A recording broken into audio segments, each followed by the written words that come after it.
আসসালামু আলাইকুম। আমি Mohammad Jalaluddin, fitness with Jalal, followed by doctor Jahangir Kabir, chairman and founder JK lifestyle limited. আজকে লাইভ এসেছি প্রবাসী এক ভাইকে নিয়ে, তার সুস্থতার কথা শুনবো। সে কিভাবে অসুস্থ হয়েছিল এবং কিভাবে উঠে এসেছে, এখন কেমন আছে, এই বিষয়ে বিস্তারিত শুনবো ইনশাল্লাহ তার মুখ থেকেই। তো প্রথমে ভাই, আপনি আপনার নাম বলে একটু পরিচয়টা দিয়ে দিবেন। আসসালামু আলাইকুম সবাইকে। আমার নাম ওয়ালাইকুম সোহাগ। আসসালাম। জি, আচ্ছা। আমার বাড়ি ফেনী জেলা সোনাগাজী থানায় আমার বাড়ি। আমি কুয়েতে থাকি। এই এই আচ্ছা তো আমার এটা হলো আমার পরিচয়। আচ্ছা, আপনি কতদিন হলে কুয়েতে গেছেন? আমি কুয়েতে আছি এখন 8 বছর চলতেছে। 8 বছর শেষ প্রায়। 8 বছর শেষ হয়ে গেছে। আচ্ছা। জি। তো যেভাবে বলি যে আপনি 8 বছর থেকে কুয়েতে আছেন, আপনার ফিজিক্যালি কি কি প্রবলেম হয়েছিল এগুলো একটু যদি শেয়ার করতেন সবার সঙ্গে। আচ্ছা, আমার প্রথমে আমি আরেকটু স্বাস্থ্য ছিল আগে, বুঝছেন? একটু মোটা হুম। ছিলাম তো। আচ্ছা তো আমার শুরুতে আমি হঠাৎ করে আমি খাওয়া দাওয়া করতাম, খাওয়া দাওয়া খাইলে আমার কাছে ভালো লাগতো না, মানে ভাত রুটি যেভাবে আমরা সকালবেলায় নাস্তা করি, এভাবে নাস্তা করতাম সকালবেলায়। নাস্তা করার পরে আমার কি মনে হইতো স্যার, বলেন। শুই থাকবে মন, শুধু মন চাইতো শুই থাকি। নাস্তা করতাম সকালে, হয়তো রুটি খাইতাম বা রুটির সাথে চা বা ডিম একটা কিছু খাইতাম। খাওয়ার পরে আমার মনে হইতো কি, খাওয়ার 10-15 মিনিট পরেই আমার শরীর দুর্বল হয়ে আসতো। মানুষ খাবার খাইলে আরো এনার্জেটিক হয়, ভালো লাগে, আর আমি খাবার খাইলে আমার শরীর দুর্বল হয়ে আসতো। আমার মন চাইতো আচ্ছা। তখন আর কি শুয়ে যায়। তো এরকম একদিন, 2 দিন, 3 দিন আমার ভিতরে একটা উপলব্ধি হইতেছে যে না, আমার তো কিছু একটা সমস্যা হচ্ছে, নয়তো আমি খাবার খাইলে এরপরে আমার কাছে দুর্বল কেন লাগে। এরপর আমি কি করি স্যার, মানে না বুঝার কারণে, দেখেন মানুষের জ্ঞান না থাকলে কি হয়, জি, আচ্ছা আমি বলেন। তখন আমি খাওয়া তখন আরো বাড়াই দিই।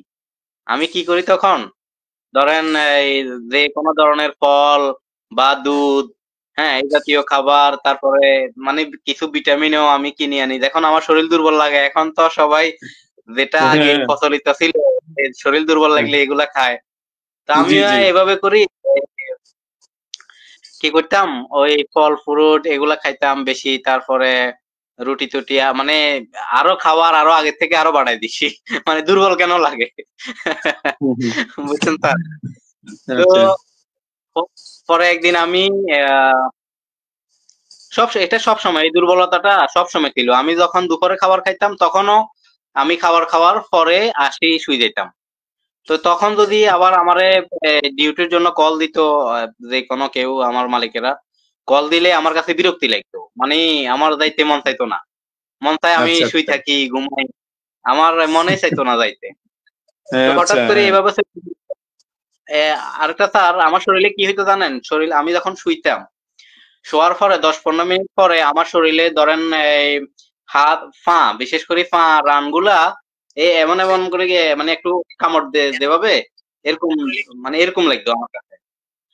তো পরে আমি একদিন এভাবে করে ডিউটিতে যাই, একটা মার্কেটে যাই কুয়েতের, 360 বলে এটা। কুয়েতের মানে সবচাইতে বড় মার্কেটের এটা একটা 360। জি তো জি, এখানে আচ্ছা। আমার ম্যাডাম গেছে, ম্যাডাম আর ম্যাডাম আমার বলছে যে আমি যাইতে লেট হবে, তুই বাসায় চলে যা, আমি তোর কল দিলে তুই পরে আসবি।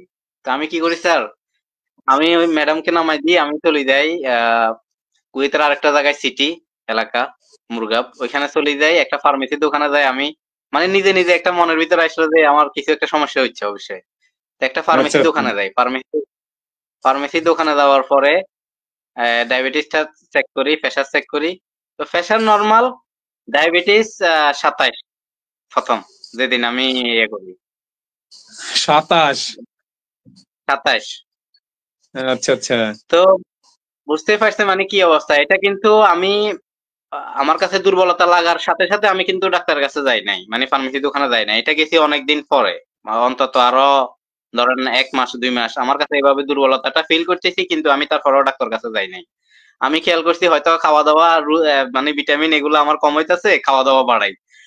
তো আমি কি করছি, ওই খাওয়া দাওয়া বাড়াইছি, কিন্তু দেখতেছি যে না, খাইলে আরো খাবার মন চায়, মানে ধরেন এখন খাইলাম, খাওয়ার পরে আবার 1 ঘন্টা 2 ঘন্টা পরে আবার ক্ষুধা লাগিয়ে দিত, খাবার ওই তো না, ভালো লাগতো না আমার কাছে, মন চাইতো শুধু খাই।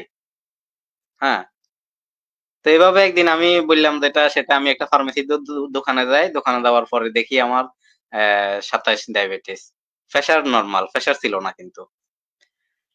তো পরে আসলাম, বাসায় আসি, ওই ম্যাডামকে বললাম, আমার ম্যাডাম একজন আবার ডাক্তার, এখানে সরকারি একটা হাসপাতালে জব করে। তো ওরও বলছি আর কয় ঠিক আছে, তুই আমার চেম্বারে আসিস, একটা দিমু, বড় রক্ত পরীক্ষা করে দিমু, রক্ত পরীক্ষা করলে তো অনেক কিছু বোঝা যায়। তো এই রিপোর্ট গুলো আমার কাছে এখন আছে, জানার পরে তখন ওর কাছে আমি রক্ত পরীক্ষাটা করি, তখন স্যারকে কিন্তু আমি চিনি, ডাক্তার জাহাঙ্গীর কবির স্যার যেটা, ওই স্যারকে কিন্তু আমরা অনেক আগে থেকেই চিনি। তো চেনার পরে যাই হোক, আমি ওই ভিডিওগুলা দেখে দেখে কিছু নলেজ করলাম, দেখলাম স্যার কি বলে, এটা আগে থেকে জানতাম। স্যার সর্বপ্রথম যখন কোভিড এর আগে একটু শুরু করছে, তখন থেকে স্যারের ভিডিওগুলো আমি দেখি। দেখার পরে তো আমার মনে হইলো না, এটাতে আবার আমার বাসায় আরেকজন আছে, উনিও ডায়াবেটিস এর পেশেন্ট। তো ওনাকে তো আমি অনেকদিন দেখছি, উনি ওষুধ খায় কিন্তু এখন পর্যন্ত ভালো হয় নাই। ইনসুলিন দিত, এখন বর্তমানে ইনসুলিনে আছে, আগে ওষুধ খাইতো। আমি দেখতেছি যে না, এখানে ওষুধ খাই এই রোগ থেকে ভালো হওয়া সম্ভব না। স্যার মনে হয় নেটওয়ার্কের সমস্যা, মনে হয় স্যার ওইখানে। যাই হোক, আমি বলি কথা। তো এভাবে এভাবে চলতেছিল, তখন আমি কি করি, ওই একটা ব্লাড টেস্ট করি, এগুলো সবকিছু আমার কাছে আছে ডকুমেন্ট।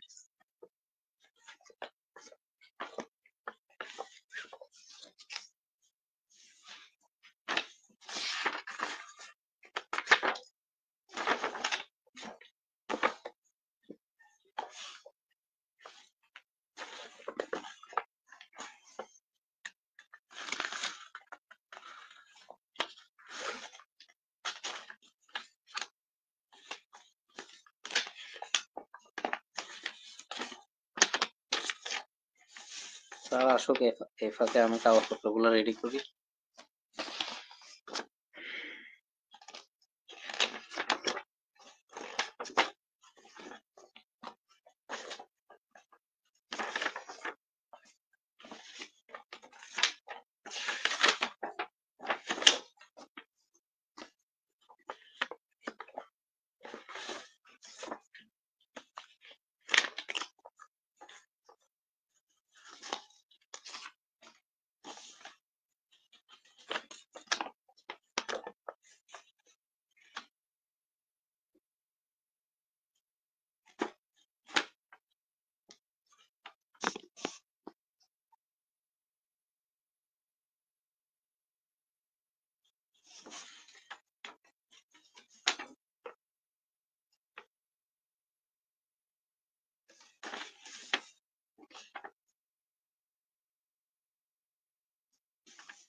স্যার কি নেটওয়ার্কের সমস্যা?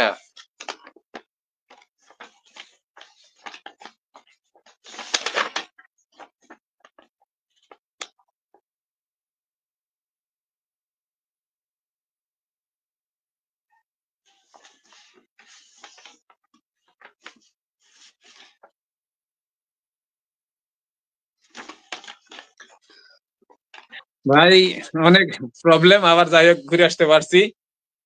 মাঝখানে সমস্যা হয়েছিল, যাই হোক নেটওয়ার্কের সমস্যা আপনি। হচ্ছে? হ্যাঁ হ্যাঁ হ্যাঁ, নেটওয়ার্কের সমস্যা ছিল, ওখানে ফোন দিয়েছিলাম, যাই হোক ঠিক করে নিলাম। আচ্ছা, আপনি ওই ডায়াবেটিস টেস্ট করে 27 পেয়েছেন, তারপরে কি অবস্থা?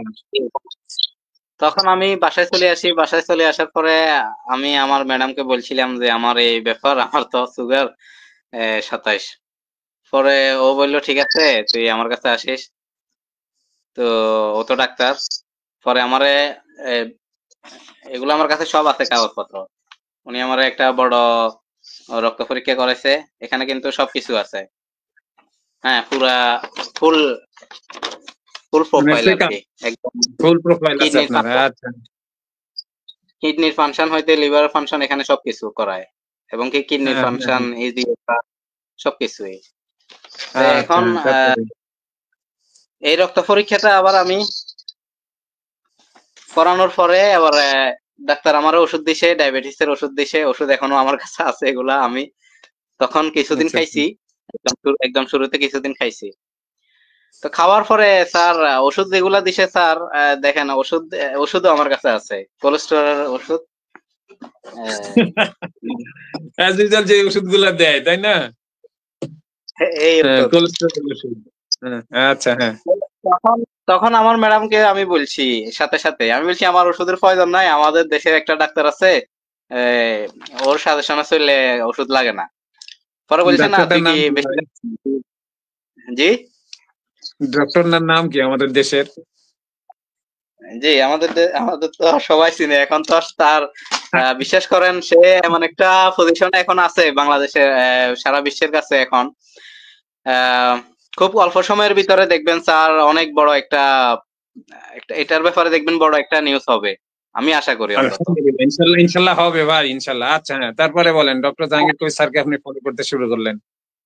হ্যাঁ, তারপর আমি ওনাকে, স্যারকে কিন্তু আমি অনেক আগে থেকে চিনি, বাট ওই ফলো করতাম না, মানুষ যে সুস্থ থাকলে আগে ফলো করে না।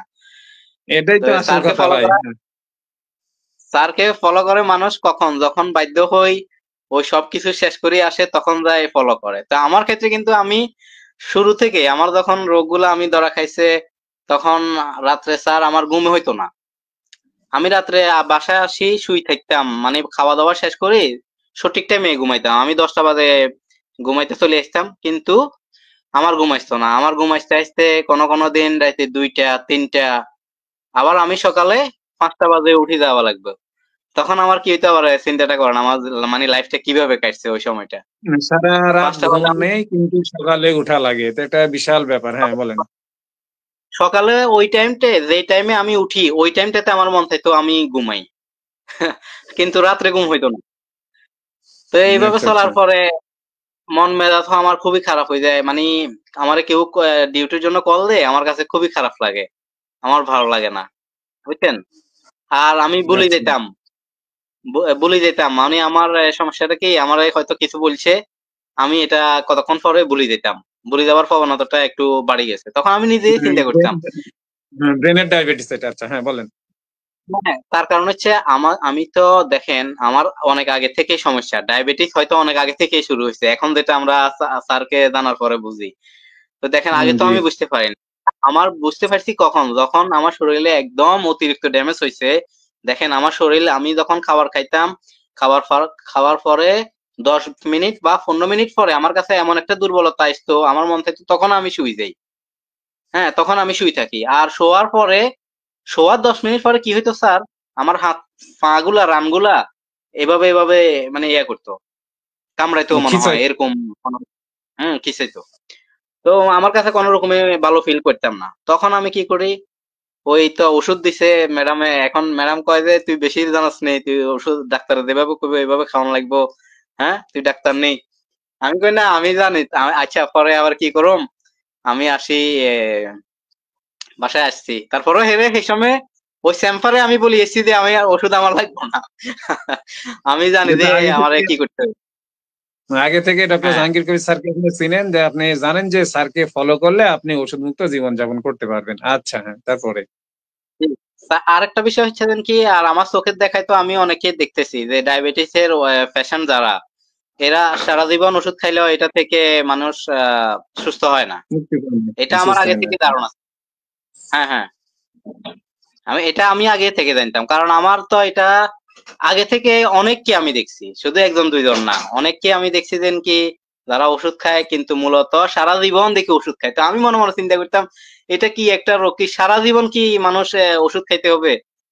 হ্যাঁ, মানুষ ওষুধ খায় কখন, যে আমার হঠাৎ একটা সমস্যা হয়েছে, আমি 2-3 দিন ওষুধ খাইলাম, তারপর আমি সুস্থ হয়ে গেলাম, এটা হচ্ছে ওষুধ খাবার তো এটাই ওষুধ একটা ওষুধের কাজ। জিনিস, হ্যাঁ হ্যাঁ হ্যাঁ। এটা সারা জীবনকে জীবন খাই যেতে হইব, তাইলে আমার এত ওষুধের এটা কি গুণাগুণটা কি? হ্যাঁ, আমার মাথায় এটা কিন্তু ক্যাচ করতো। তো দেখেন আমার আচ্ছা ডায়াবেটিস আচ্ছা। 27, তখনও কিন্তু আমি সাবাস করছি কি আমি ওষুধ খাবো না, আমি ওষুধ নেব না। আমার যে ওষুধ এই ওষুধ এভাবে আছে এখন ওটার ভিতরে পড়ে রয়েছে আমার যে ওষুধ আচ্ছা দিছে। দেখেন আচ্ছা কোলেস্টেরল তো ওষুধ দিতে আমি প্যাকেটে খুলেই নাই, ফুল প্যাকেট। বুঝছেন? ওইভাবেই আছে। আমি খুলি নাই। আচ্ছা তো পরে আমি কি করলাম, আমার তো সবকিছু দেখছে যে শুধু আমার ডায়াবেটিসটা ছিল, তো আমার ঘুম হইতো না, কোলেস্টেরল বেশি ছিল, তো আমার কিডনিরও একটু সমস্যা ছিল, কিডনির সমস্যা। ইজিএফআর এর সমস্যা হয় নাই, কিন্তু ইজিএফআর ঠিক আছে। তো এখন পরবর্তীতে আমি প্রস্রাব করতাম, প্রস্রাবের সাথে অনেক ফেনা যাইতো, মানে ফেনা আচ্ছা এমন ভাবে যাইতো মনে হচ্ছে যে কি এই মানুষ হুইল, পানির ভিতরে যখন হুইল পান্ডা। একটু দেওয়ার পরে একটু ফেনা যেভাবে হয় বেশি উঠে, হুম, আমার ঠিক আচ্ছা এরকম। কারণ আমি তো দেখতাম অনেকেই ডায়াবেটিস পেশেন্টরা, আজকে একটা গুরুত্বপূর্ণ কথা বলি, কারণ আমাদের দেশে অনেকে বাইরে প্রস্রাব করে বা যে বাথরুম গুলাতে প্রস্রাব করে ওগুলাতে তো দেখা যায় না, প্রস্রাব ডাইরেক্ট পানি হুম চলে যায়। তো তো আমাদের এখানে আবার একটা সমস্যা হয়েছে যে ইংলিশ কমেন্ট গুলা ও প্রস্রাব করলে এগুলা দেখা যায় নিজের চোখে, এগুলা সরাসরি আচ্ছা ছাড়া টিপ দিলে হুম তারপরে পানিগুলা সব, তো সুইচ টিপ দেওয়ার আগ পর্যন্ত আপনি দেখতে পারবেন যে আপনার প্রস্রাব গুলা কি কি কালার, কি সমস্যা, এগুলা দেখা যায়, আচ্ছা মানে জমি থাকে। আচ্ছা আমি তো দেখতাম, দেখি মনে মনে আমার ভিতরে একটা ইয়ে হইতো, মানে আমার ভিতরে নিশ্চয় কোনো সমস্যা হয়েছে, নয়তো প্রস্রাব তো এত ফেনা ওঠার কথা না। এমন হবে না, স্বাভাবিক প্রস্রাব থাকার কথা, প্রস্রাব এমন কেন? আচ্ছা তারপরে হ্যাঁ, এমন কেন? তো পরে আমি কি করলাম, স্যারকে তো আগে থেকে চিনি, স্যারের ভিডিও গুলা কিন্তু একদম, স্যার সর্বপ্রথম যখন স্যারের কিন্তু ডিউটি যখন করতো, বলে যে দাগন ভুঁইয়া, ওই দাগন ভুঁইয়ার পাশে কিন্তু আমার ফেনী জেলা হচ্ছে, মানে ওই দাগন ভুঁইয়া ফেনী জেলাতেই, কিন্তু দাগনভূঞা হুম একটা থানা আর কি। তো আমি সোনাগাজী থানা, আচ্ছা ফেনী জেলার সোনাগাজী থানায় আমার সোনাগাজী। বাড়ি। ওনার বাড়ি হচ্ছে, উনি থাকতো, স্যার থাকতো দাগনভূঞা আর কি।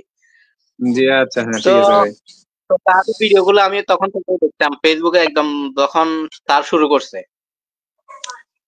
আপনি খেয়াল করছেন নাকি না, একদম সর্বপ্রথম ভিডিও গুলো দেখছেন স্যারের, একদম হ্যাঁ দেখছি, সর্বপ্রথম। গ্রামের মধ্যে ভিডিও গুলা, হ্যাঁ, হ্যাঁ, ওই তো তখন রাস্তায় থেকে রাস্তায় স্যার, রাস্তায় ভিডিও করতে। হ্যাঁ আচ্ছা বলেন। জি জি, তো তখন থেকে স্যার আমার আমি যেটা দেখতাম ভালো লাগতো আমার কাছে, কিন্তু আমি মানতাম না, কিন্তু স্যারের হ্যাঁ অ্যাক্টিভিটি গুলো আমার কাছে খুবই ভালো লাগতো।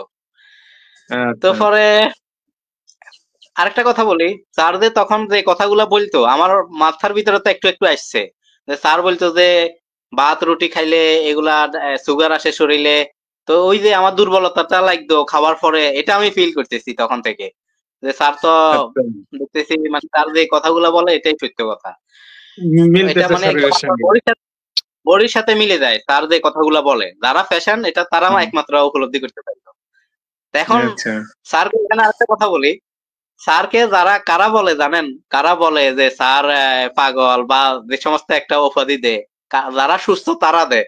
সুস্থ বলতে কিরকম, বা যাদের এখনো বুঝতে পারতেছে না তাদের কি সমস্যাগুলো হয়েছে মূলত, তো যারা মূলত বুঝে তারা বলতে পারে যে স্যার কি কথাগুলা বলতেছে, কি সমস্যা, একদম মানে রুগীগুলা 100% স্যারকে ইয়া করতে পারে, তার ধরতে লক্ষণের পারে যে সঙ্গে স্যার স্যারের আসলে, কথা হুবহু মিলে যায়। হ্যাঁ তার হুবহু লক্ষণের মিল, সাথে স্যারের কথা 100% তার হুবহু মিলে কথাগুলা যায়। মিল। হুম। আচ্ছা তো এগুলা পরে আমি এটা উপলব্ধি করার পরে স্যারকে আমি তখন মানা শুরু করি। তখন কিন্তু আমি এখন যেভাবে মানি, এটা আমি প্রথমের কথা বলতেছি। হ্যাঁ, প্রথম প্রথমের একবার কথাই স্যারকে বলেন আমি, কিভাবে মেনেছেন। হ্যাঁ প্রথম স্যারকে ফলো করি, কিন্তু আমি সবগুলা করতাম না, স্যার যে নিয়মগুলা করে, আর স্যারের তখন একদম ফুল ভিডিও মনোযোগ সহকারে দেখতাম না, কারণ তখন তো আমি মনে করতাম আমি সুস্থ এভাবে। যাই হোক, যেটা জানতাম অল্প কিছু নলেজ তখন ছিল, তখন আমি ওইভাবে মানতাম, তারপরেও মানে তখন আমি সুগারে দেখেন, এটা আমি একদম আগেরটা দেখাইছি, তখন আমি স্যারকে 1 মাস ফলো করার পরে এটা করাইছি, তখন দেখা যাচ্ছে এটা। এটা সম্ভবত দেখা যাবে না, জুম করলে পরে দেখা যাবে ভাই। হ্যাঁ ঠিক আছে, হ্যাঁ এবার দেখা হ্যাঁ, যাচ্ছে। হ্যাঁ তখন আমি এক এক মাস ফলো করার পরে স্যারে আমার ডায়াবেটিস 27 থেকে তখন 1 মাসের গড় আসে তখন 8.6। ঔষধ তখন আগে ছাড়াই কথা বলছি, 27 থেকে ওষুধ ছাড়াই। 8.6, চিন্তা করছেন কি অবস্থা। হ্যাঁ, আচ্ছা তারপরে। জি। তো পরে আমি তো মনে মনে তো আমি তো জানি এগুলা ভালো হবে, তখন তখন থেকে পরে আবার আমার ম্যাডামকে 1 মাস পরে আবার আমার কি অবস্থা কি, তখন আমি হুম আবার 1 মাস বা 1 মাস বা 1.5 মাস, 1.5 মাস পরে আমার আমার ম্যাডামকে আবার বলি যে আমি একটা চেক আপ করামো, বর্তমান দেখি আমি তো 1.5 মাস স্যারকে মানছি, এখন আমার ইনপ্রুভটা কি হয়েছে এটা এটা আমি দেখি। একটু জাস্টিফাই করতে চাই। হ্যাঁ। তো ম্যাডামকে বললাম আমি আবার দেখবো, কয় ঠিক আছে আমার চেম্বারে আসিস আমি করাই দিব। তো আচ্ছা পরে আবার গেলাম, আবার যাওয়ার পরে আবার করাইলো। তো করানোর পরে আবার এটাও আছে আমার কাছে। আচ্ছা। তো এটা এই তখন তখন আসে 7 আসে, তখন প্রথম প্রথম মানে আসে, প্রথম এক মাস 27 মানার পরে আসছে 8.6। 8.6। পরে আবার আবার 1.5 মাস পরে করাইছি, তখন আসছে, এটা গড বলতেছি আমি, এটা একদিনের ফাস্টিং সুগার না। হ্যাঁ বলেন আপনি। তো ওইটা করার পরে ওইটা আসছে 7। তো তখন আমি আচ্ছা। তো মোটামুটি sure হইলাম যে আমি ভালোর দিকে আছি একদম, মানে ভালোর মুখোমুখি আছি, আর একটু হইলে জাস্ট হয়ে গেছে। তো প্রথম তাকে এইভাবে মানা শুরু করি। এভাবে মানা শুরু করার পরে তখন আমি ওই যে একটা কথা বললাম, তখন আমার নলেজটা বেশি ছিল না। তখন আমি মাসেল আচ্ছা। বিল্ডিং এক্সারসাইজ আমি করতাম না, মাসেল বিল্ডটা করতাম না এক্সারসাইজ। তখন শুধু আমি এক্সারসাইজ করতাম কি, এই ফ্রি হ্যান্ড যেগুলা বা দৌড়াদৌড়ি এগুলা বেশি করছি, হিট এক্সারসাইজ গুলা, বাইরে দৌড়াদৌড়ি রানিংটা বেশি করছি। তখন তখন আমার এই আচ্ছা। নলেজটা ছিল না যে একটা সময় ওয়েট কমে আসবে, তখন আমাদেরকে মাসেল বিল্ড করতে হবে, নয়তো আমাদের মানে সৌন্দর্য চলে যাইব। তখন আমি কি করলাম স্যার, দেখেন মানুষ এই গুরুত্বপূর্ণ আমার প্রত্যেকটা কথাগুলো আজকে। তখন আমি আচ্ছা কি বলেন করি, আপনি। হ্যাঁ তখন তখন আমি কি করি স্যার, আহ আমার কাছে আর নিজেকে সুন্দর লাগে না, আনার সামনে দাঁড়াইলে আমার গাল টাল একটু শুকিয়ে গেছে, হ্যাঁ, তারপরে মাসেল টাসেল একটু চিকন হয়ে গেছে, হাত টাত মানে এগুলা নিজের কাছে, আগে তো মোটা ছিলাম, দেখতে সুন্দর লাগতো, সবাই আমার মানে একটু অন্য চোখে দেখতো। তো পরবর্তীতে আমি কি করলাম, আমার কাছে আর ভালো লাগে না দেখি, আমি কি করলাম, আমি তো এখন ভালো আছি, ভাত খাওয়া শুরু করলাম মালাতুল। বুঝছেন, ভাত রুটি আগে যেভাবে খাইতাম ঠিক এভাবে ওই আগের খাওয়া মতো। শুরু করলাম। হ্যাঁ, মানে আমি ওজন বাড়াবো এই খেয়ালে, কিন্তু আমি তখন মাথার ভিতরে এটা নাই যে আমি তো সুস্থ হয়েছি, ভাত এগুলা বেশি দিন খাইলে আমি যদি এটা বার না করি আবার আমি আগের মতোই রোগী হম। এই জিনিসটা আমার মাথার হম। ভিতরে ঢুকে, এটা খুবই আচ্ছা। গুরুত্বপূর্ণ কথা কিন্তু। তো দেখেন এই নলেজ না থাকার কারণে তখন আমি ভাবছি কি, যে ভাত রুটি খাইলে আমি আমার স্বাস্থ্য বাড়ি যাবো, আর আমি তো এখন সুস্থ আছি, আমার আর এটা করা লাগবে না। দেখেন তখন আমি শুরু করলাম আবার ভাত খাওয়া, আবার এই আগের যে মতো। এই খাওয়াগুলো শুরু করলাম আগের মতোই। আর স্যার আরেকটা বিষয় হচ্ছে, আমি তো যেহেতু ড্রাইভার, বাসায় চাকরি করি, তো আমার ম্যাডামরা আমারে খুব ভালোবাসে, পছন্দ করে। যাই হোক, যেটার কারণে মানে হয়তো মানুষের ব্যবহার অনেক কিছু, তো হয়তো আমি মনে হম। করি এই কারণেই। তো যেখানে আচ্ছা। যাই স্যার, কিন্তু অনেকেই অনেক বাসায় ড্রাইভারদেরকে মানে ভালো খাওয়ায় না, ভালো খাওয়ায় না, খাওয়াইলেও মানে এটা, তা আমি আবার স্যার ওদের সাথে ভালো বাইরে জায়গায় গেলে গেছি। ওরা ওরা যে হোটেলে খায়, মানে যে মানের হোটেলে খায়, ঠিক ওই হোটেল থেকেই আমার জন্য খাবার অর্ডার করে, ওরা যেটা খায়। আলহামদুলিল্লাহ। আচ্ছা হ্যাঁ ঠিক আছে ভাই, ধন্যবাদ। হ্যাঁ তারপরে তো মাসেল বিল্ডিং। এগুলা এগুলা যখন এগুলা হ্যাঁ এগুলা যখন খাইতাম স্যার, এখানে একটু বলি না হলে বুঝতে অসুবিধা হবে। এগুলা হ্যাঁ যখন অবশ্যই বলি, অবশ্যই। এটা তো খাওয়ার পরে কোক মানে পেপসি এগুলো তো খাইতাম সাথে, হ্যাঁ। তো এই যে এগুলা সবকিছু খাইতাম, খাওয়ার পরে এভাবে আবার চলতে আসি, কিন্তু স্যার একটা বিষয়, এভাবে খাওয়ার পরেও আমার ফ্যাট বাড়ছে, কিন্তু আমার যে আগের যে একটা সৌন্দর্য ছিল আমার বডির, ওই সৌন্দর্যগুলো আমার গঠন হচ্ছে না। কিন্তু আগে তো এই হম। প্রসেস ফুড খাইয়ে আমি স্বাস্থ্য শরীর সবকিছু একসাথে হয়েছে। পরবর্তীতে আমি যখন আবার এভাবে খাইলাম, খাওয়া শুরু করলাম, তখন কিন্তু আমার শুধু ফ্যাট বাড়ছে একটু, কিন্তু আমার মাসেল টাসেল আগের মতো আর সুন্দর নাই, ওই এটা হচ্ছে না। আর এগুলা মানে খাওয়ার পেটে পরে চর্বি, পেটে চর্বি ফ্যাটের জমতেছে, মানে আপনি খাচ্ছেন ভাত কমতেছে। রুটি আর পেটে যত মাছ, কিন্তু জি। মাসেল করতে হলে মাসেলে ওয়ার্ক করতে হবে এবং প্রোটিন খাইতে হবে। একটু থামেন। এই ওবায়দুর রহমান ভাই, আপনি জানতে চেয়েছেন যে ইফতারের খাওয়ার জন্য একটা ভিডিও করবেন ভাই, বেশ কয়েকদিন আগে করছি এবং গত পরশুদিন আমার শেয়ার দিয়েছি, ভিডিওটা একটু দেখে নেবেন। খুব সুন্দর ভাবে বলেছি, আপনি সাহারি ইফতার রাতে খাবার বলে দিয়েছি। আর এদিকে সৌদি আরব থেকে ফজল ভাই, ফরাদ যোগদান করেছে, আমাদের গ্রুপে আছে ফরাদ। আচ্ছা হ্যাঁ ভাই বলেন। জি, তো তারপর দেখেন আমার নলেজ না থাকার কারণে আমি তখন ভাই স্যারের এত ভিডিও মনোযোগ সহকারে দেখতাম না। এই 6 মাস যেভাবে আমি স্যারকে দেখছি, জানছি, শুনছি, এত পরিমাণ ভিডিও দেখছি আমি স্যারের, এটা আগে কখনো দেখি নাই। এই 6 মাসের ভিতরে স্যারের অন্তত কম না হইলে আমি 500 ভিডিও দেখছি শুধু। মানে ওই যে মানুষ বলে না, যখন দেওয়ালে ফিট থেকে যায় আর উপায় থাকে না, তখন এই কাজে আসে। আচ্ছা হ্যাঁ বলেন, ভিডিও দেখেছেন তারপরে? হ্যাঁ, তো স্যার তখন তো বুঝতে পারলাম না আমার কোন জায়গায় সমস্যা হয়েছে, যে আমি যখন মাসেল বিল্ডটা করার কথা, প্রোটিনটা বেশি খাওয়ার কথা, তখন আমি শুরু করছি কি ভাত খাওয়া শুরু করছি। হ্যাঁ, ওজন বাড়ানোর জন্য। তো হ্যাঁ, দেখেন বিষয়টা কি হয়েছে, পরবর্তীতে আমার তখন থেকেই মূলত আমার প্রস্রাবের ফেনাটা আরো বেশি যায়। মানে আমি যখন ভাত রুটি খাওয়া শুরু করছি কিন্তু এগুলা বার্ন হইতেছে না, তখন আমার প্রস্রাবের ফেনাটা, আমি তখন চিন্তা করতাম যে আমার তো আবার সমস্যাগুলো তৈরি হইতেছে, তাইলে আমি আবার ভুল পথে আছি। আর আর তখন এত খাইতাম, এত খাবার পরে আমার স্বাস্থ্যটা কেন বাড়তেছে না। তখন দেখেন এটা কিন্তু খুবই গুরুত্বপূর্ণ, যারা একটু নলেজ, স্যারের অনেক ভিডিও গুলো দেখছে আপনি হয়তো বুঝতে পারবেন। তখন এখন আমি বুঝতেছি তখন আমার কি হয়েছে, কি কারণে আমার ওয়েটটা তখন বাড়ে নাই এই প্রসেস ফুড খাওয়ার পরেও। কেন বাড়ে নাই, আমার প্যানক্রিয়াস একদম দুর্বল হয়ে গেছে। মানে আচ্ছা, প্যানক্রিয়াস থেকে হয়তো আমি টাইপ 2 ডায়াবেটিস থেকে টাইপ 1 এ চলে এসেছি। কথাটা খেয়াল করেন। আচ্ছা, যদি আমার আচ্ছা, আচ্ছা। আমার প্যানক্রিয়াস যদি ভালো থাকতো, এখন আমি এটা বুঝতেছি এটা। কারণ এখন তো স্যারের অনেকগুলা ভিডিও দেখি, ডেইলি লাইভ দেখি। এখন তো আমার আল্লাহ দিলে এখন নলেজ অনেক অনেক ডেভেলপ হয়েছে আগে থেকে। তো আলহামদুলিল্লাহ, আপনি আবার একটু থামাই ভাই।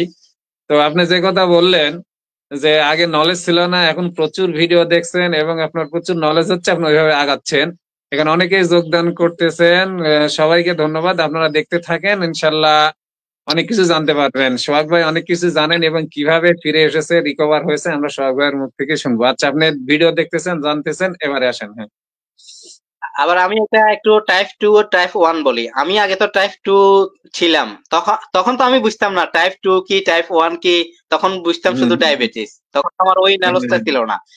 এখন আমি যেটা আচ্ছা, উপলব্ধি করতেছি, তখন আমি সর্বপ্রথম ছিলাম টাইপ 2 ডায়াবেটিস, কারণ আমার স্বাস্থ্য মাস্ত আগে থেকে এখন থেকে অনেক বেশি ছিল।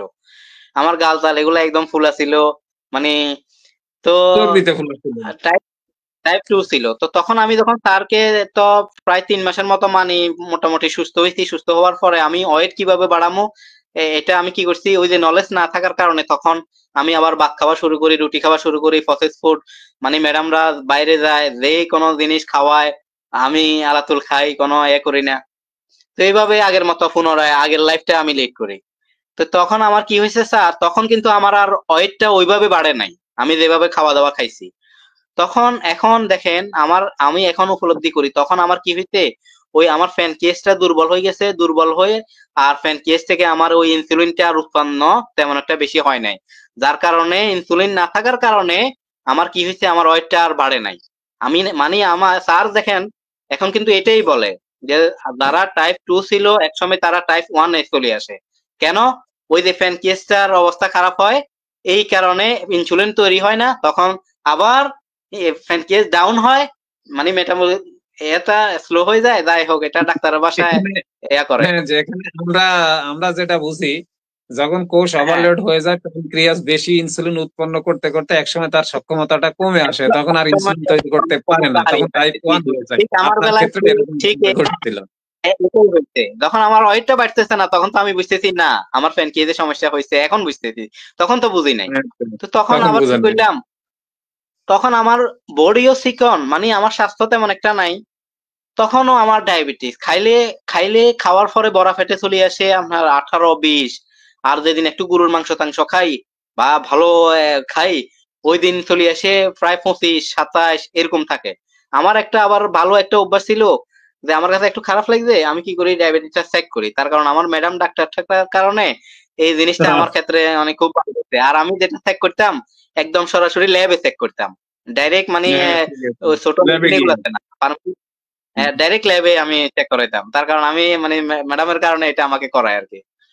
আচ্ছা, আপনি কিন্তু থামো। এই যে রুহুল আমিন এক ভাই, উনি কফি এনামা নিয়ে ভিডিও দেখতেছেন। এই যে আমরা জেকে লাইফ স্টাইলের যারা জেকে সৈনিক, যে সুস্থ থাকতে চাই, সকালের কার্যক্রম গুলো আমরা করেই যাচ্ছি। তো ধন্যবাদ রুহুল আমিন ভাই, আপনি দেখবেন, আপনার বিষয়গুলো শেয়ার করবেন। আচ্ছা, ল্যাবে আপনার ডায়াবেটিস টেস্ট করতেন সোহাগ ভাই, হ্যাঁ বলেন। জি, তখন দেখতাম খাওয়ার পরে 20, 25, 27, মানে খাওয়া এটা বেরি করে খাওয়ার উপরে। খাওয়ার হুম, যেদিন একটু বেশি হাই সুগার নিতাম, এখন তো এটা চিনি। তো তখন তো আর বুঝতাম হুম, না এটা। তো খাওয়ারের পরে খাওয়ারের বেরি করে তখন আমার ধরেন 15, 20, 25, 27 এরকম থাকতো। তখন চিন্তা করতাম আমার বডিও নাই, আমার মানে ডায়াবেটিস। তখন দেখেন আমি কিন্তু ডায়াবেটিস টাইপ 1-এ চলে আসছি তখন। এটা আমি এখন তখন বুঝতেছি। সুগার আপনার ব্লাডে ঘুরতেছে, ইনসুলিন নাই, ব্লাড থেকে সুগারটা আপনার কোষে যাচ্ছে না, সুগার ব্লাডেই ঘুরতেছে। আচ্ছা। তখন তখন কিসের মাধ্যমে আমার সুগারটা বাইরে যাচ্ছে? শরীর থেকে প্রস্রাবের মাধ্যমে। আমার শরীরে কিন্তু এটা জমা হচ্ছে না তখন, প্রস্রাবের ভিতরে। এখন আমি এটা এখন বুঝতেছি যে ডাক্তার যে মানে আমাদের sir doctor Jahangir Kabir sir যে একটা কথা বলে, ডাক্তারকে মানে আমাদের স্যারকে যদি কেউ সঠিকভাবে পূর্ণাঙ্গভাবে যদি ফলো করে, সে একটা মানে ডাক্তার চাইতে বড় ডাক্তার হবে। মানে দেখেন আমার কথাগুলা এখন আমি কিভাবে বুঝছি ব্যাপারগুলো। আমার কথাটা আপনি একটু মনোযোগ সহকারে মানে করলে বুঝতে পারবেন যে আমি কোন থেকে কোন পর্যায়ে কথাগুলো বলতেছি। তো আচ্ছা, দেখেন হ্যাঁ। আমার এই সুগার গুলা বাইরে যাইতো প্রস্রাবের সাথে। তখন তো আমি বুঝতাম না যে প্রত্যেক আমার প্রস্রাবে এমন পরিমাণে ফেনা উঠতো, বিশ্বাস করেন। ওই প্রত্যেক মানে আমি যে খাবার খাইতাম, এই সুগার গুলা আমার প্রস্রাবের সাথে সরাসরি চলে যেত, আমার শরীরের ভিতরে কোনো ইয়া থাকতো না। আর এটা যে যাই হোক কিডনিতে ইফেক্ট তখন করতে পারে, হ্যাঁ। আচ্ছা। হ্যাঁ, এফেক্ট তো কিডনিতেই পড়ে। তো পরে আচ্ছা, বলেন। আমি কি করলাম, আবার আমার কাছে আর ভালো লাগে না। পরে পরে আমি কি করি স্যার, আমি একটা লাইফে আমার বড় ধরনের একটা দুর্ঘটনা ঘটে হঠাৎ করে। মানে এভাবে চলতে চলতে একটা সময়, আমি কথাটা একদম শর্টকাটে মানে নিয়ে আসতেছি, বেশি হ্যাঁ, এটা ইয়ে করতে। আচ্ছা, আপনি থামেন হুম। একটু। এখানে ফেরদৌস ইসলাম কমেন্ট করেছেন, স্যারের সব ভিডিও কিভাবে পাবো? ডি আর Jahangir Kabir Facebook page, 35 million follower আছে, না 3.5 মিলিয়ন, সরি 3.5 মিলিয়ন ফলোয়ার আছে এই পেজ ডি আর জাহাঙ্গীর কবির। এবং ইউটিউব চ্যানেলও ডি আর জাহাঙ্গীর কবির, ওখানে 2.7 মিলিয়ন এখানে ফলোয়ার আছে। এই ইউটিউবে স্যারের ভিডিও গুলো সুন্দরভাবে প্লে লিস্ট আকারে সাজানো আছে, আর ফেসবুকে তো এখানে আছে। এখানে আমি একটা কথা বলি, যে কোনো মানুষ যদি যে কোনো সমস্যা শুধু ইউটিউবে চার্জ দিয়ে লেখে ডাক্তার জাহাঙ্গীর কবির এই সমস্যা, ধরেন কফি এনামা বা কোলেস্টেরল, এভাবে লেখে চার্জ দিলে ওই একটা ভিডিও চলে আসে, তখন আপনি দেখেন আলাতুল। ডায়াবেটিসের চিকিৎসা ডক্টর জাহাঙ্গীর কবির, কফি এনামা ডক্টর জাহাঙ্গীর জি, কবির, কোষ্ঠকাঠিন্য ডক্টর জি। জাহাঙ্গীর কবির। শুধু যে ইউটিউবে যে এইভাবে কোনো সার্চ দিলে সব যে কোনো সমস্যা ভিডিও পাওয়া যাবে। জানতে চান, শুধু ইউটিউবে চার্জ দিবেন এই সমস্যা ডাক্তার জাহাঙ্গীর কবির, এটা লিখলেই চলে আসবে। একের ফাইন। আচ্ছা, তারপরে বলেন আপনি। এখন সুগারটা হ্যাঁ, চলে যায়, তখন আবার বের হয়ে যায় তখন আমি প্রসাদ বলি, দিয়ে। তখন আবার তখন আমি কি করি, আহ আমি যখন আবার পুনরায় এই লাইফটা লিড করি, ভাত রুটি প্রসেস ফুড আবার খাই, তখন আমার ওজন বাড়তেছে না। তখন তো আমি এখন বুঝতেছি যে আমি টাইপ 2 থেকে টাইপ 1-এ চলে এসেছি। তো পরবর্তীতে আমার কি হলো, এইভাবে চলতে চলতে আমার লাইফে বড় ধরনের একটা আমি ধাক্কা খাই, একটা মানসিক একদম মানে যেটা বলে মানুষ মানুষের। ধাক্কা খেয়ে মানসিক ভাবে বিধ্বস্ত হয়ে গেছিলেন, বিধ্বস্ত অবস্থায় আপনি কেমন ছিলেন এটা বলবেন? হ্যাঁ, সেটাই আমি বলতেছি, সেটাতে আমি আসতেছি এখন। তো জি। আমি মানসিক ভাবে যখন ধাক্কাটা খাই, তখন আমি মানে মানসিক ভাবে এত বিধ্বস্ত ছিলাম, তখন আমার মনে হতো যে না, আমার পৃথিবীতে মানে আমার বাঁচতেই আর ইচ্ছে করে নাই। তার কারণ আমি এত বড় ধরনের একটা ধাক্কা খাইছি, আমার মানে পৃথিবী থেকে একটা মায়া উঠে গেছে। আমার মনে হয়েছে না, আমার আর কিছু ভালো লাগে না। আবার রাত্রে ঘুম হইতো না, সারা রাত ঘুম হইতো না। আমি শুই থাকতাম সারা রাত, আমার ঘুম হইতো না। তো যাই হোক, তো তখন দেখেন আমি কি করি, আমার হঠাৎ করে তখন এইভাবে মানে যখন আমি এই মানসিক ধাক্কাটা খাই, আঘাতটা পাই, তখন আমার কি হয়েছে, 1 মাস পরেই যখন থেকে আমি এই মানসিক ভাবে এটা খাই, 1 মাস পরে আমার এমন একটা অবস্থা হয়েছে স্যার, আমার কাশি মানে আমার ফুসফুসে এমন ভাবে অ্যাটাক করছে। মানে আমার কাশি কি পরিমাণ আমি বলবো, সারা রাত আমার ঘুম হইতো না কাশির যন্ত্রণায়, শুধু কাশির সাথে মানে আমার ইমিউনিটি, শ্বাসকষ্ট বাড়ি গেছে। আপনার মানে শরীরের ভিতরে যে শক্তি, ইমিউন পাওয়ার যেটা, ওইটা ধ্বংস হয়ে যাচ্ছিল টেনশনের কারণে। হ্যাঁ, আচ্ছা, বলেন।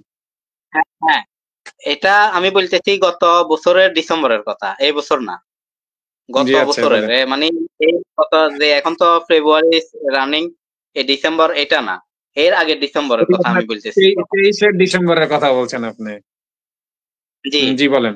ডিসেম্বর। তখন আমি দেখেন আমার কি অবস্থাটা হয়েছে মানসিক ধাক্কার সাথে সাথে, রাতে তো ঘুম তো হইতোই না, কোনো কাজে মনোযোগ নেই।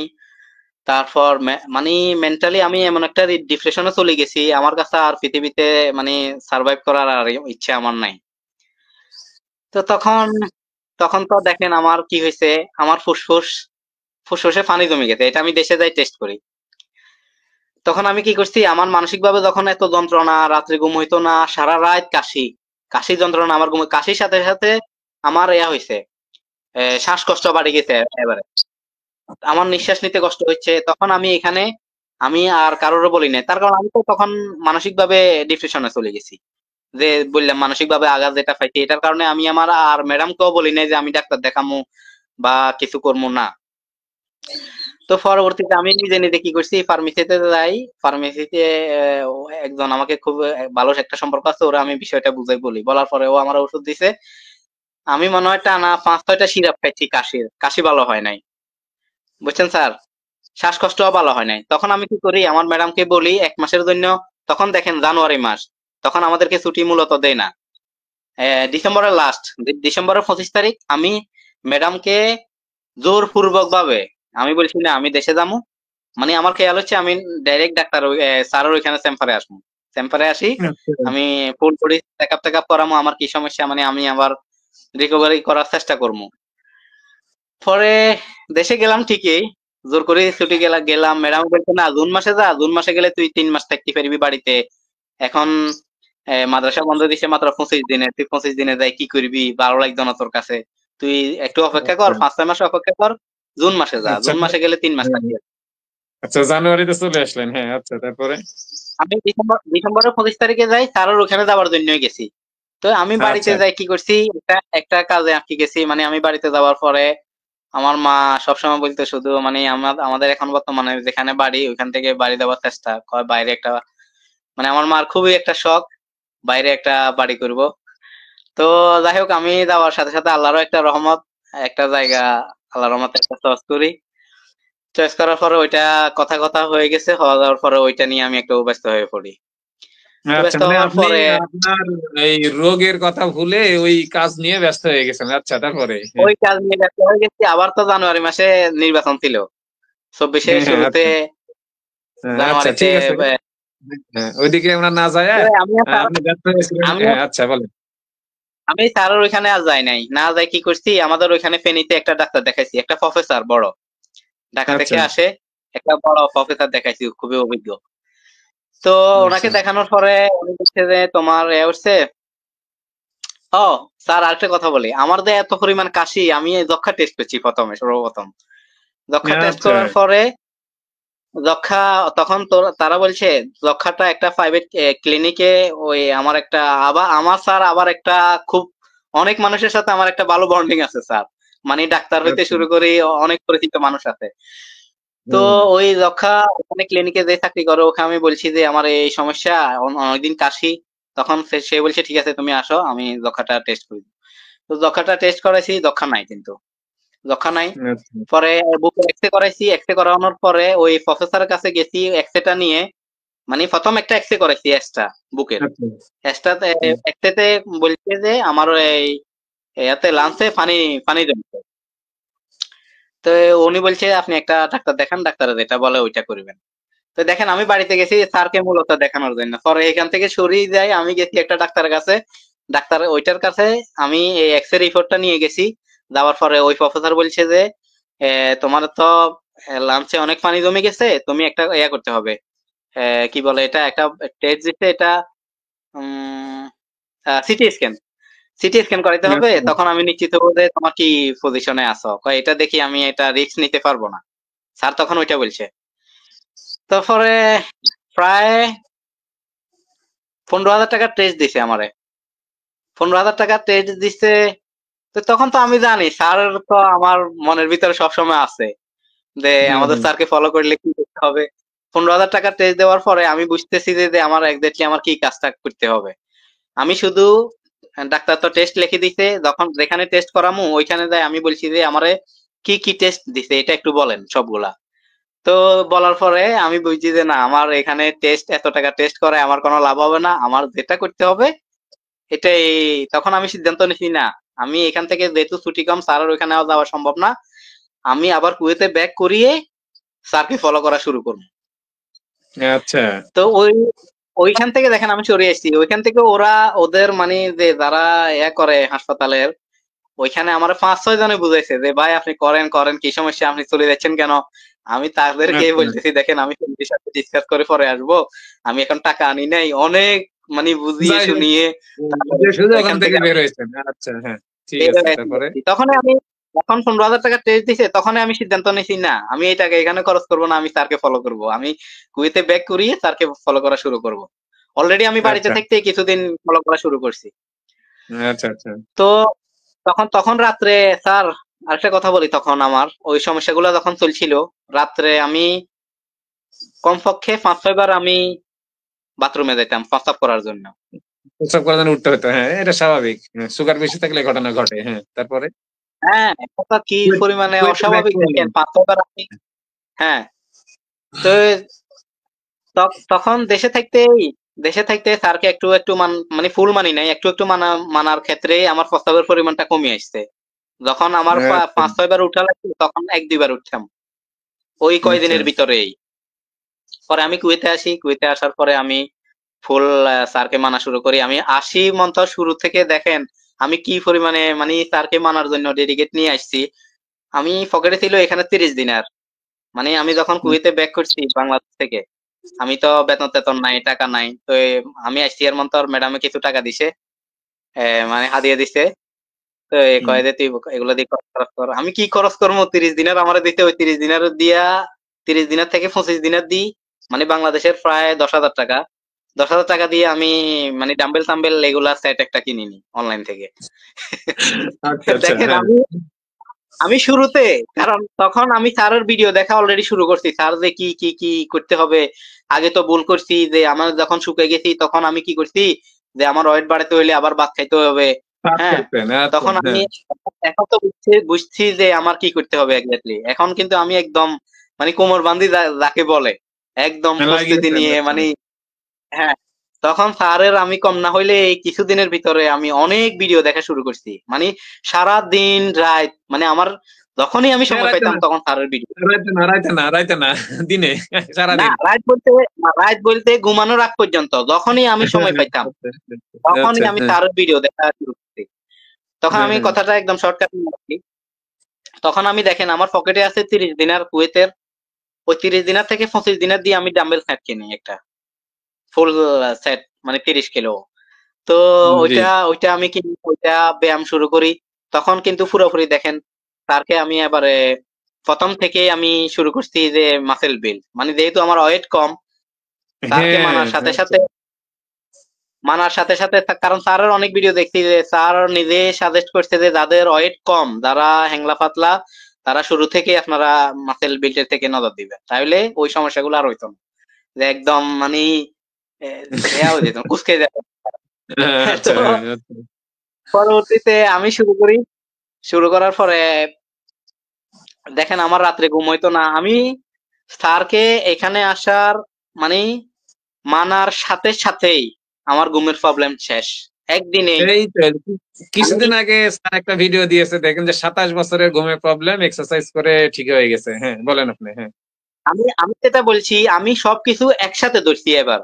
মানে আগে তো হয়তো একটা করতাম একটা করতাম না, একটা করতাম একটা করতাম না, একটা দিকে সমস্যা হয়তো একটা খাইতাম না, হয়তো বুলেট কফি খাইতাম না, হয়তো হলুদের বুস্টার খাইতাম না, হয়তো বেকিং সোডা দিয়ে লেবু দিয়ে এটা খাইতাম না। তখন আগে কিন্তু আমি একটা করলে একটা করি নাই, এবার কিন্তু আমি একদম মানে হ্যাঁ হ্যাঁ, একেবারে হ্যাঁ হ্যাঁ আচ্ছা একেবারে হ্যাঁ মানে কি বলছি এবার আমি বলছি না আমি যখন একদম সবকিছু মানে মানসিক ভাবে বিধ্বস্ত হয়েছি, না আমার টার্গেট হচ্ছে না আমি এখান থেকে বাইর হবো, মানে আমার মানসিক আচ্ছা, ভাবে আবার শক্ত হয়েছি যে স্যারকে ফলো করবো। বিশ্বাস করেন আমার যে মানুষ রাত্রে 2টা 3টা বাজে আমার ঘুমাইতো না, যখন 3টা বাজে ঘুমাইতো 5টা বাজে আমি আবার ঘুম থেকে উঠে যাওয়া লাগতো। আমার কষ্টটা বুঝেন একটু, মানে আমি কি পরিমাণ সময়ের ভিতরে আমি গেছি। ডিপ্রেশনের মধ্যে সারাদিন ছিলেন আমার অনেক। সারাদিন আমার কাছে ভালো লাগতো না, এটা একদিন 2 দিন না, এভাবে কিন্তু আমার অন্তত অনেক দিন আমি কাটাইছি। তখন স্যারকে যখন মানা আচ্ছা শুরু করছি, এবারে নতুন করে যখন মানা শুরু করছি, একদিনেই আমার ঘুমের প্রবলেম শেষ। হ্যাঁ, আমি যখন এক্সারসাইজ করছি, খাওয়া দাওয়া ওইভাবে খাইছি, প্রথম দিনে আমার মানে কি বলবো স্যার, প্রথম দিনে আমি মানে কখন আমি বিছানায় আসবো আমার চোখ শুধু আলিজালি করতেছে ঘুমানোর জন্য।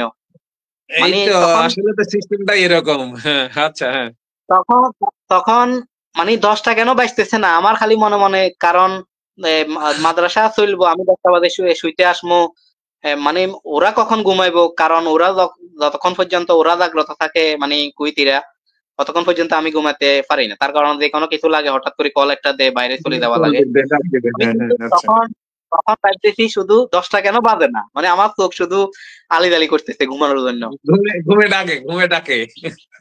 ঘুমে ডাকতেছে শুধু আমার। হ্যাঁ, বিছনার আচ্ছা, আসার তারপরে সাথে সাথে 10 মিনিটের ভিতরে আমার ঘুম। ওই ঘুম আমার ফাইন। ঘুম ভাঙ্গে অটোমেটিকলি, আমার ঘুম ভাঙি যাইতো সকাল 4টা 5টা। আর আগে একটা কথা বলি ঘুমের বিষয়ে, আগে যখন আমি ঘুম যাইতামও, কোনোদিন যদিও ঘুম আগে আসতো, সকালবেলা যখন আমি ঘুম থেকে উঠতাম আমার কাছে মনে হইতো যে আমার ঘুম হয় নাই, ভালো লাগতো না, শরীর দুর্বল লাগতো, এনার্জেটিক ফিল করতাম না। এখন যে ঘুম গেলে, ঘুম থেকে উঠলে যে একটা এনার্জি, একটা পাওয়ার, ওই পাওয়ারটা আমি আগে পাইতাম না। তো আসলে স্যারকে মানার পরে এই যে ঘুমের মাধ্যমে আমাদের বডির মধ্যে অনেক কাজ ঘটে, আর ঘুম না হলে রিকভারি, ওই হয় না, শুধু মানে এনার্জি ফিরে পায় হ্যাঁ, না। আচ্ছা, মূলত হ্যাঁ ভাই। মূলত আমাদের শরীরের রিকভারিটা হয় ঘুমের মাধ্যমে। তো হ্যাঁ, তো হ্যাঁ। দেখেন আমার, আল্লাহর রহমতে আলহামদুলিল্লাহ আমার একদিনে ঘুমের প্রবলেম শেষ হয়ে গেছে। একদম ফুল ভাবে আমি স্যারকে মানা শুরু করি। আহ, তখন কি করতাম, শ্বাসের ব্যায়াম করতাম শুধু, আহ ওই মপ করতাম। সরকারি নেই। তখন দেখেন আমি তখন আর, এটা বলতেছি আমি একদম প্রথম দিনের কথা শুরু করছি এবারে। তো যখন একদম মানতে মানতে মানতে মানতে যখন ফুল একদম আমি স্যারকে মানা শুরু করছি, ঘাসে হাঁটা শুরু করছি, মানে তারপর আমি বেকিং সোডা, লেবু পানি খাচ্ছি, এরপরে হলুদের এটা খাচ্ছি। হলুদের এটা আমি ড্রাইভার হওয়ার কারণে অনেক কিছু, মানে অনেকেই মানে সবকিছু খুঁজে করতে খুঁজে, পারে না। হ্যাঁ আপনি খুঁজে খুঁজে নিতে পারেন। আচ্ছা, হ্যাঁ। যদি আমি এই যে আমাদের দেশের একটা কাস্কি হলুদ আছে, এটা কিন্তু কুয়েতের সব শপিং মলে পাওয়া যায় না, এটা একটু হয়তো দূরের বড় বড় মার্কেট গুলাতে পাওয়া যায়। তো আমি গাড়ি নিয়ে ঘুরাইতাম যে হলুদের এটা আমি খাইতেই হবে। তা আমি হলুদের এটা দেখেন আমি ম্যানেজ করছি, ম্যানেজ করার পরে এটা খাওয়া শুরু করছি। এটা খাওয়া শুরু করার পরে শ্বাসের ব্যায়াম, আপনার ভিডিও দেখে, যে আপনার ইউটিউবে যে ভিডিও আছে হামিং এর, ওইটা দেখি আমি হামিং করা শুরু করেছি। কারণ আমি হামিংটা পাইছি না, যখন মানে ইউটিউবে সার্চ দিছি যে ব্রেথিং এক্সারসাইজ হামিং, তখন আপনার ভিডিওটা আসছে সর্বপ্রথম। কথা আচ্ছা, বলছেন? তো মানে অনেকে অনেক আসছে, ইংলিশে অনেক আসছে, তো বাংলাতে আপনারটাই আসছে। তো আচ্ছা, আপনারটা দেখি, আপনার প্রিভিয়াসের গল্প দেখছি আমি সর্বপ্রথম স্যারের ওইখানে। তো তখন আপনাকে চেনা মূলত আমার ওই হামিং ভিডিওটার মাধ্যমে, এই ইউটিউবে। আচ্ছা, তো আচ্ছা, হ্যাঁ। প্রথম তো স্যারের ওই ফিরে আসার গল্পটা আপনার আমি অনেকদিন আগে দেখছি। দেখার পরে আচ্ছা, তখন ইউটিউবে যখন সার্চ দিছি হামিং, তখন আপনার ভিডিওটা আসছে, তখন থেকে আপনাকে আমি মানে বেশি জানাশোনা শুরু হয়েছে, আপনার ভিডিও দেখা শুরু হয়েছে। আচ্ছা, আচ্ছা। পরবর্তীতে আবার আমি হামিং করতাম, নিঃশ্বাসের ব্যায়ামগুলা সকালবেলায় স্যার যে চেয়ারে বসি পেটে যে ব্যায়ামগুলা করার জন্য বলছে ওগুলা করতাম।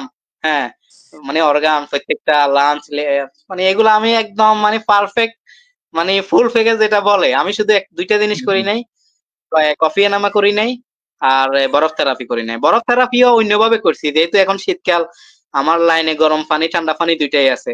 তো আমি কি হ্যাঁ, করি, তাহলে ওটা প্রথমে গায়ে ঠান্ডা ঢাললেই পানি, হয়ে যায়। ওটা গায়ে ঢাললেই হ্যাঁ, হয়ে যায়, হ্যাঁ।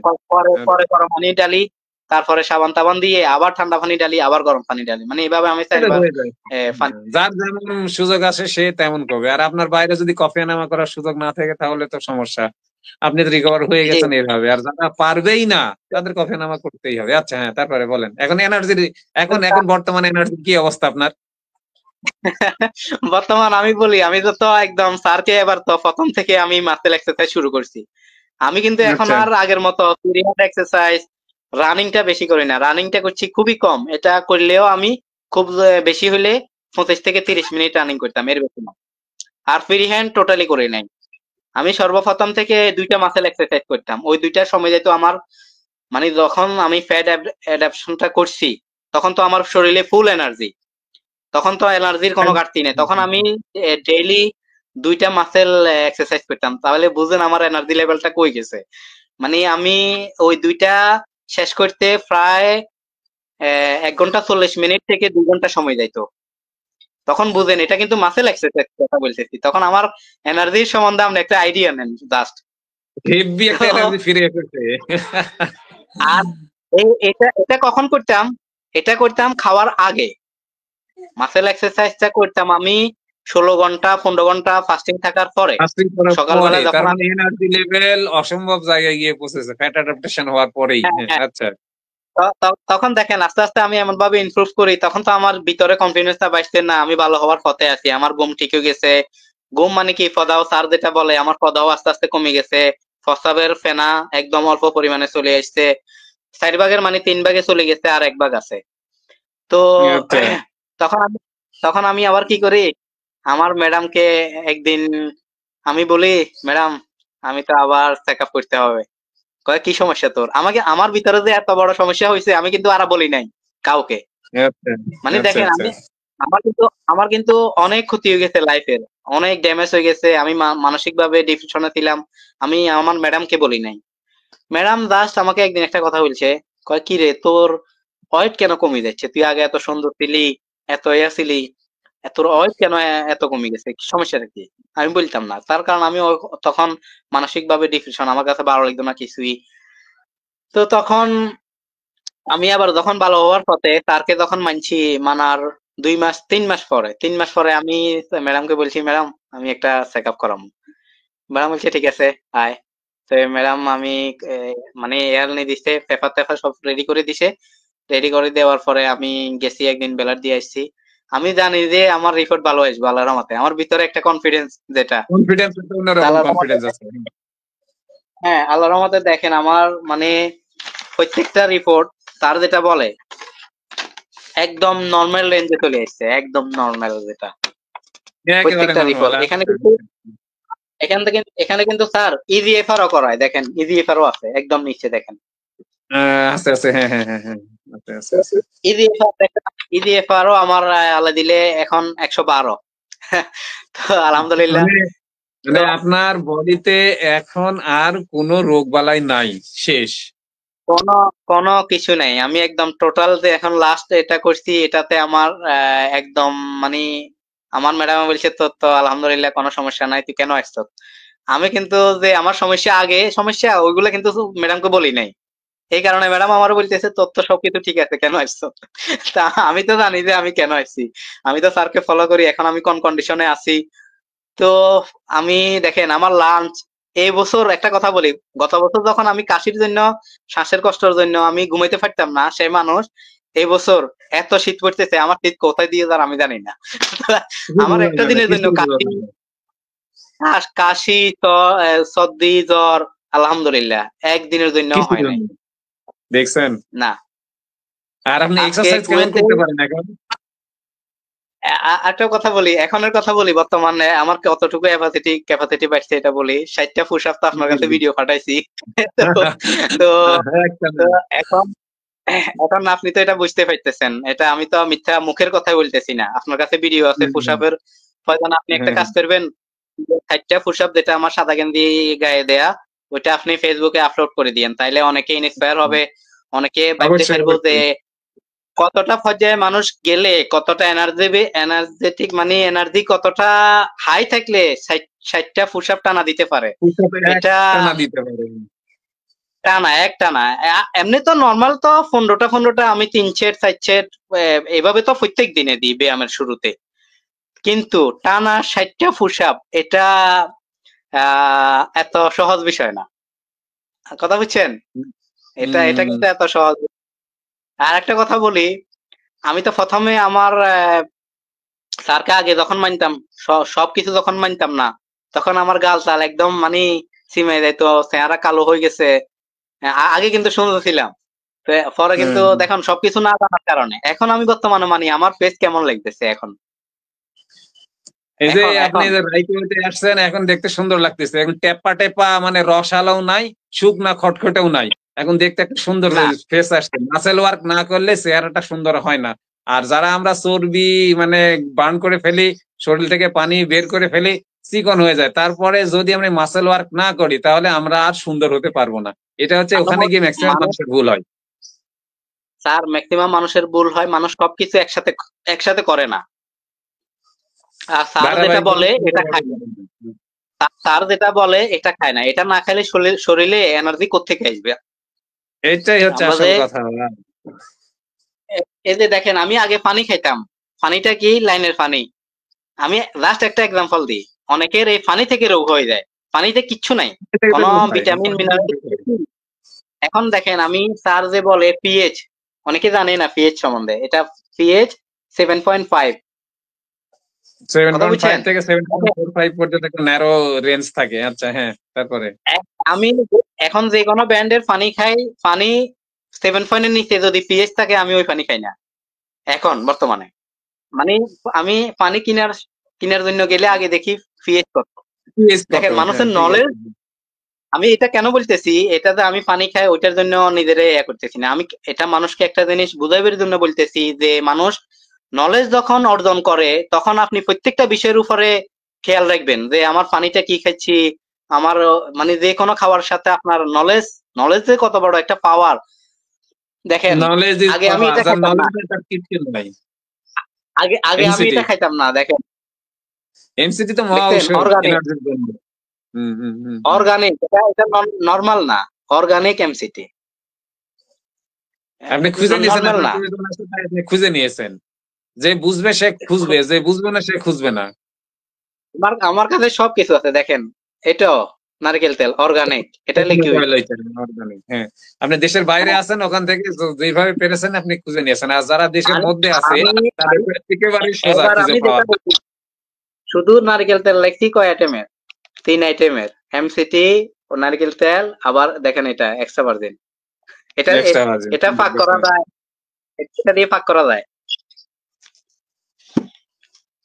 তো এত কিছু মানুষকে মানুষের বলার উদ্দেশ্য হচ্ছে, সোহাগ ভাই, এত কিছু বলার উদ্দেশ্য হচ্ছে আপনি নলেজ অর্জন করেন এবং সেইভাবে আপনাকে চলতে হবে, এবং বডি গঠন মানে করতে হলে যে খাবার গুলা দরকার সেগুলো আপনাকে খেতে নিজে হবে। যদি ওগুলো না খান তাহলে আপনার বডি গঠন হবে না। আচ্ছা, বলেন। নিজে স্যার, স্যার একটা কথা বলি, নিজে নলেজ অর্জন করতে হবে। আপনি আরেকজনের উপরে অন্যের উপরে ডিপেন্ড হয়ে আপনি কিছুই বুঝতে পারবেন না।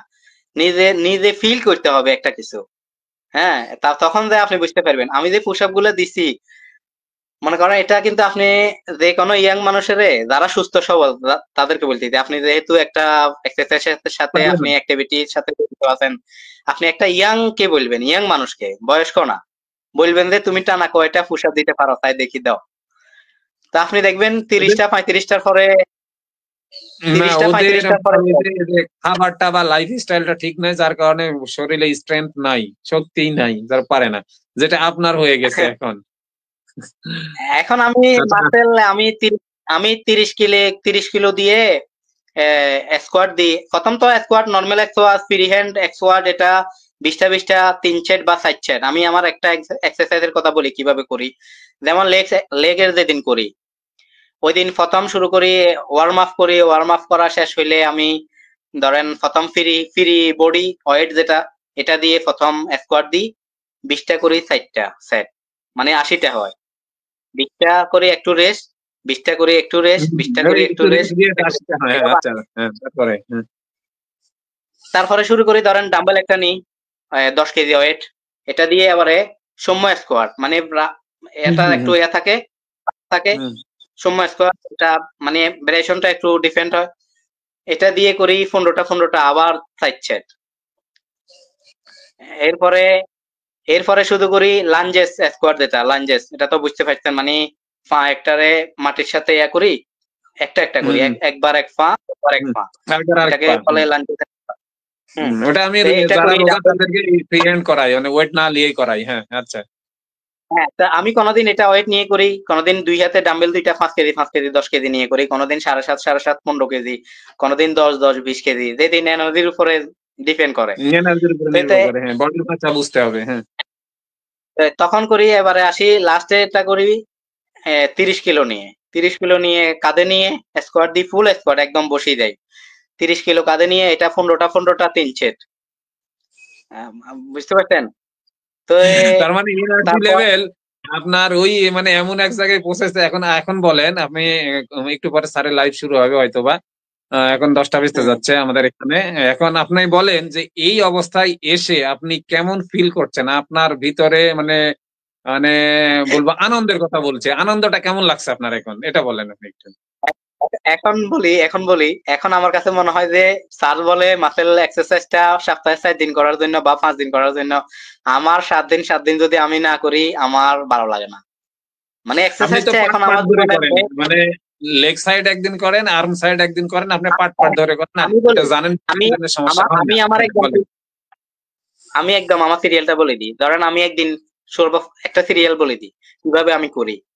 ধরেন সর্বপ্রথম চেস্টের ব্যায়ামটা করি একদিন, চেস্টের পরের দিন ট্রাইসেপ, মানে এই ট্রাইসেপের ব্যায়ামটা করি।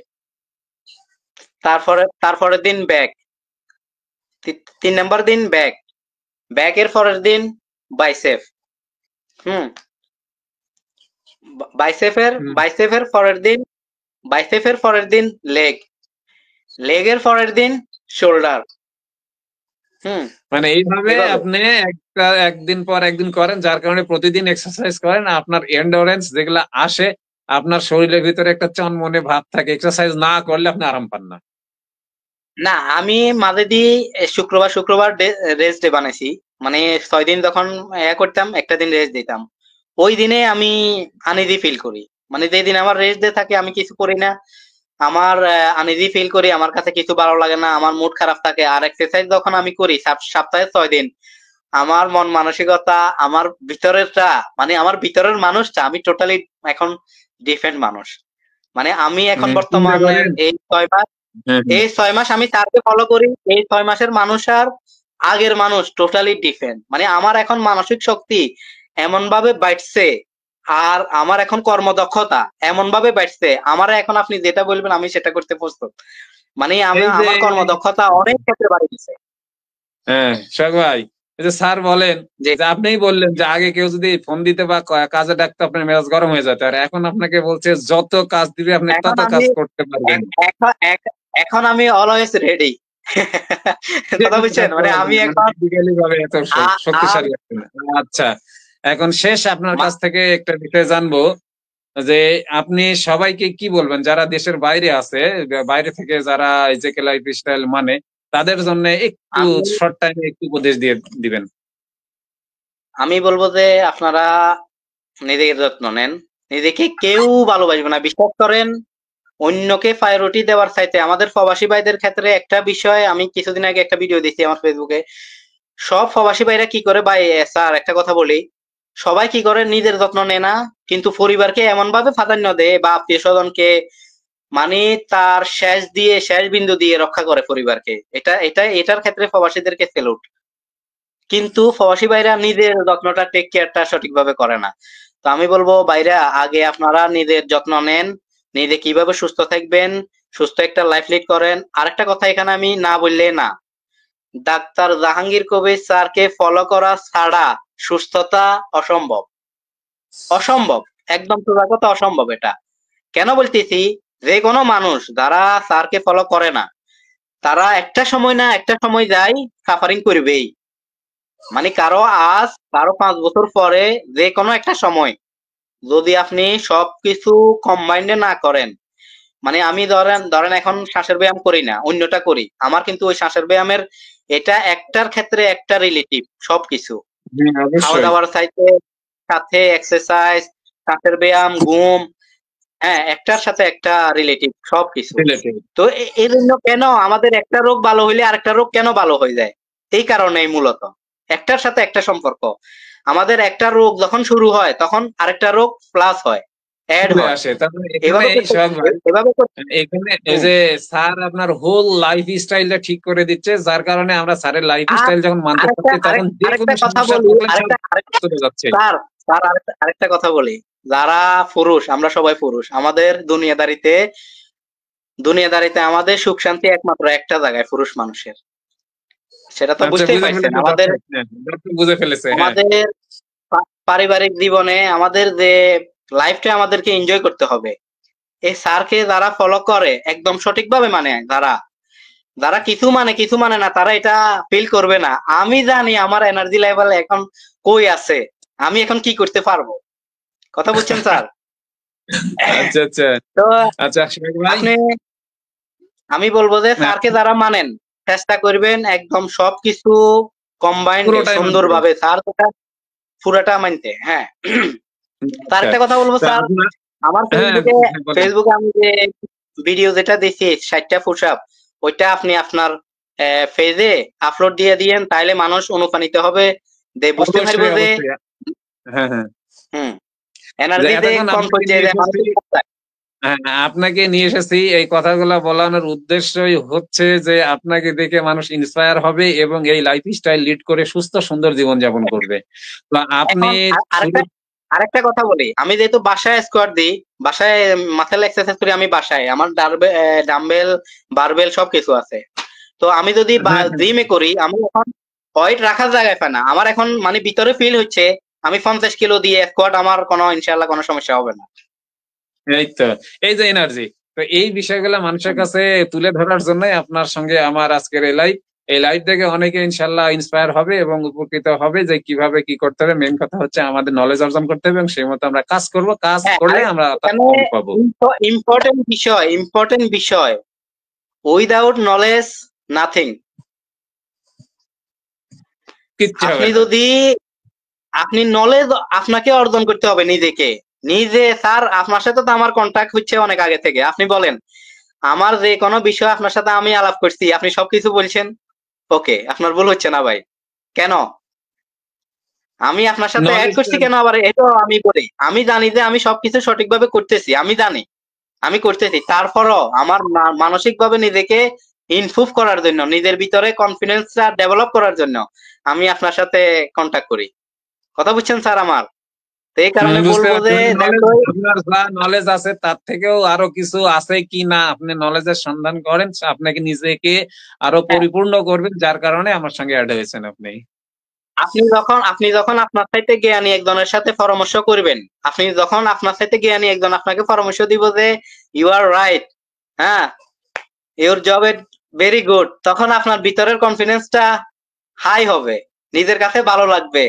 হ্যাঁ, নিজের মানে নিজের কর্মক্ষম মানে সবকিছুতে বা একটা এনার্জেটিক ফিল হবে। তা আমি তো এটা ফিল করি এখন। আমি আরেকটা জি। কথা বলি, আমি টানা 6 মাস স্যারকে ফলো করি। টানা 6 মাস আমি এই 17 ঘন্টা ফাস্টিং করি, টানা 6 মাস। No problem. এখন এবং নো কি প্রবলেম। এবং কি আরো বেশি, এবং কি কোনোদিন আমার কাছে দুর্বলতা ফিল হয় নাই। ওটাই মেন ফোকাস হচ্ছে এই শারীরিক এনার্জি, এনার্জি যখন ঠিক থাকবে তার মানে আমি ঠিক আছি।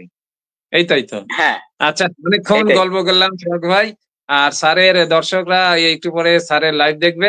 তো আপনাকে অসংখ্য জি, ধন্যবাদ। জি, স্যারের বিষয়টা আপনি আপনার আশেপাশে যারা আছে তাদেরকে বলবেন এই বিষয়ে, এইভাবে যেন সুস্থ সুন্দর থাকা যায়। আর আপনি এভাবে চালিয়ে যান, অবশ্যই, ইনশাল্লাহ অবশ্যই। জীবন সুস্থ সুন্দর থাকবেন। তো সবার জন্য দোয়া করি, সবাই ভালো থাকবেন, স্যারকে ফলো করবেন, ডক্টর জাহাঙ্গীর কবির স্যারকে ফলো করবেন, জানবেন, মানবেন, সুস্থ থাকবেন। শেষে এসে আমি একটা জি, কথা বলি, যার স্বাস্থ্য তার সম্পদ, বি হেলদি অ্যান্ড কিপ অবশ্যই। হেলদি।